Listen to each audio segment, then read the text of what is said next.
தஞ்சை மாவட்டம் திருவிடைமருதூர் அருகே நெல் கொள்முதல் நிலையங்களில் ஆயிரக்கணக்கான நெல் மூட்டைகள் தேக்கமடைந்துள்ளதால் கொள்முதல் பணிகள் தாமதமாக நடைபெறுவதாக விவசாயிகள் வேதனை தெரிவித்துள்ளனர். இதுகுறித்த கூடுதல் விவரங்களை நமது செய்தியாளர் விக்னேஷ் வழங்க கேட்கலாம். வணக்கம் விக்னேஷ்.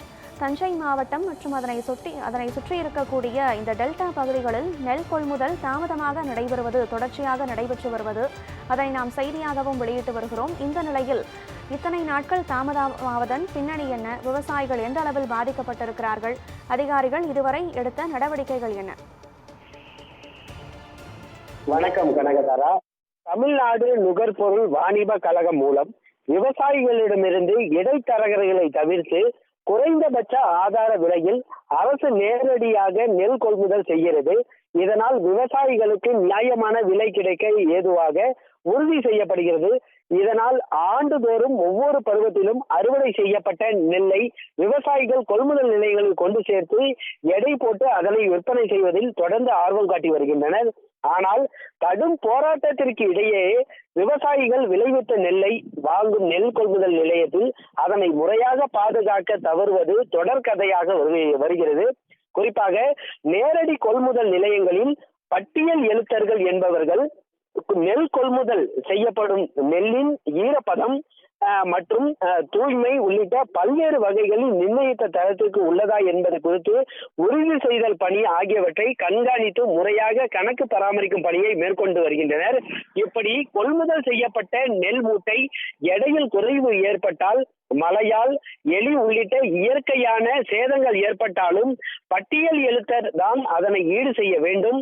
தற்போது கோடை சாகுபடி தொடங்கிய நிலையில் நெல் கொள்முதல் நிலையங்கள் திறக்கப்பட்டு விவசாயிகளிடமிருந்து அரசின் விதிப்படி நெல் மூட்டைகள் எடை போட்டு வாங்கப்பட்டு வருகிறது.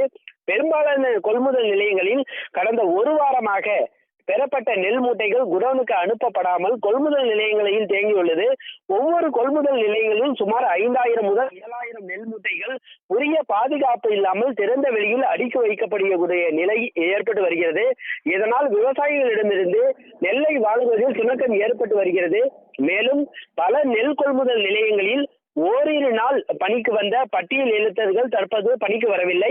இதற்கு முழு முதல் காரணம், கடந்த முறை நெல் கொள்முதல் செய்த போது மழை உள்ளிட்ட இயற்கை பேரிடர்களால் பாதிக்கப்பட்ட நெல் மூட்டைகளுக்கு நெல் கொள்முதல் செய்ய நிலையங்களில் பணியாற்றும் பட்டியல் எழுத்தர்களே பெனால்டி தொகை உள்ளிட்ட பல்வேறு வகைகளில் அவர்கள் வழங்கி வருவதால் மன உளைச்சலுக்கு ஆளாகி வருகின்றனர்.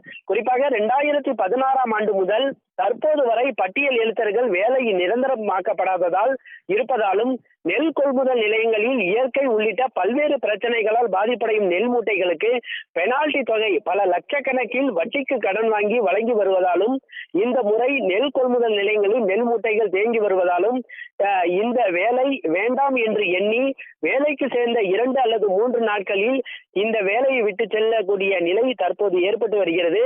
குறிப்பாக பட்டியல் எழுத்தர்கள் வேலைக்கு வராததால் கட்டாநகரம், திருக்கோடிக்காவல், மகாராஜபுரம் உள்ளிட்ட பல்வேறு நெல் கொள்முதல் நிலையங்களில் நெல்மணிகளை குவியலாக கொட்டி விவசாயிகள் காத்து வருகின்றனர்.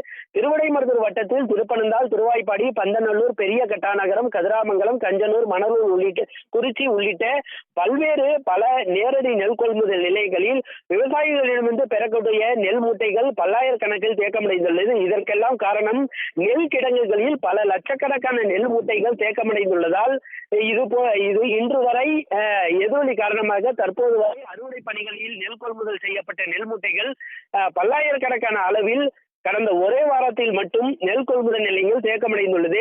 நெல் கொள்முதல் பணிகளில் பல்வேறு வகைகளில் குழப்பங்கள் ஏற்பட்டுள்ளதால் இந்த முறை விவசாயிகளிடமிருந்து உரிய நேரத்தில் நெல் கொள்முதல் செய்யப்படுமா எனவும், கொள்முதல் செய்யப்பட்ட நெல் மூட்டைகள் அகற்றப்படும் எனவும் பல்வேறு வகைகளில் கேள்வி எழுந்துள்ளது. எது எப்படியோ உணவில்லையில் உணவில்லை என்பார்கள். இப்படி உணவு தொழிலை பிரதானமாக எண்ணி மேற்கொள்ளும் டெல்டா பகுதி விவசாயிகளின் நிலை தற்போது கேள்விக்குறியாகி இருக்கிறது. கனகதாரா, விவரங்களை வழங்கியமைக்கு நன்றி விக்னேஷ்.